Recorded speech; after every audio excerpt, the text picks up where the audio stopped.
Sir ನಮಸ್ಕಾರ. ಇದು 1 ಎಕರೆ 21 ಕುಂಟೆ ಇರೋದು. ಮೈಸೂರು ಟು ಮಳವಳ್ಳಿ ಹೈವೇಯಿಂದ ಬರೀ 30 ಮೀಟ್ರ್ ಒಳಗಡೆ ಬರಬೇಕು ಈ ಲ್ಯಾಂಡ್ಗೆ. ಇಲ್ಲಿ ನಾಲೆ ರೋಡು ಇದೆ. ಇದೇ ರೋಡು, ಇದೇ ಲ್ಯಾಂಡು. 1 ಎಕರೆ 21 ಕುಂಟೆ, ಒಂದು ಬೋರ್ ಇದೆ, ಒಂದು ಮಿಷಿನ್ ಮನೆ ಇದೆ, ಒಂದು 12 ಟೀಕ್ ಮರಗಳಿದ್ದಾವೆ. ಇದು ನಕಾಸೆ ರೋಡು, ಗೌರ್ಮೆಂಟ್ ರೋಡ್ ಇದು.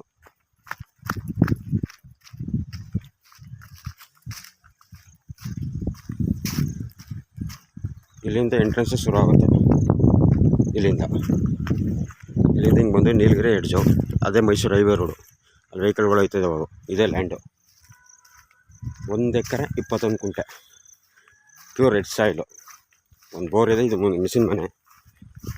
ಜಾಗ ತುಂಬ ಚೆನ್ನಾಗಿದೆ, ಹೈವೇಗೆ ಅಟ್ಯಾಚ್ ಇದೆ. ಒಂದು 30 ಮೀಟ್ರ್ ಅಷ್ಟೇ, 2 ರೋಡ್ ಇದೆ. ಒಂದು 30 ಮೀಟ್ರ್ ಹೈವೇಯಿಂದ ಅಲ್ಲಿ ಹಂಗೆ ಬರುತ್ತೆ. ಇಲ್ಲಿ ನಾಲೆ ರೋಡ್ ಬರುತ್ತೆ. ಅಲ್ಲಿ ನನ್ನ ಗಾಡಿ ನಿಲ್ಲಿಸಿದ್ರಲ್ಲ ಅಲ್ಲಿ ನಕಾಸೆ ರೋಡ್, ಅದು ನಾಲೆ ರೋಡ್ ಹಂಗೆ ಬರಬೇಕು.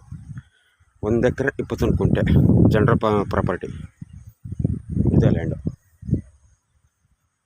ಜಾಗ ತುಂಬ ಚೆನ್ನಾಗಿದೆ, ಪ್ಯೂರ್ ರೆಡ್ ಸಾಯಿಲ್. ಮಳವಳ್ಳಿಯಿಂದ 10 ಕಿಲೋಮೀಟ್ರು, ಕಿರ್ಗಾಲ್ ಸಂತಮಳದಿಂದ ಬರೀ ಒಂದು 2 ಕಿಲೋಮೀಟ್ರ್ ಅಷ್ಟೇ ಬರೋದು, ಅಷ್ಟೇ 2 ಕಿಲೋಮೀಟ್ರ್ ಆಗುತ್ತೆ. ಪ್ಯೂರ್ ರೆಡ್ ಸಾಯಿಲ್ ಇದೆ. ಇದೇ ಲ್ಯಾಂಡು. 1 ಎಕರೆ 21 ಕುಂಟೆ, ಜನರಲ್ ಪ್ರಾಪರ್ಟಿ, ಮಳವಳ್ಳಿ ರಿಜಿಸ್ಟ್ರೇಷನು. ಜಾಗ ತುಂಬ ಚೆನ್ನಾಗಿದೆ ನೋಡಿ.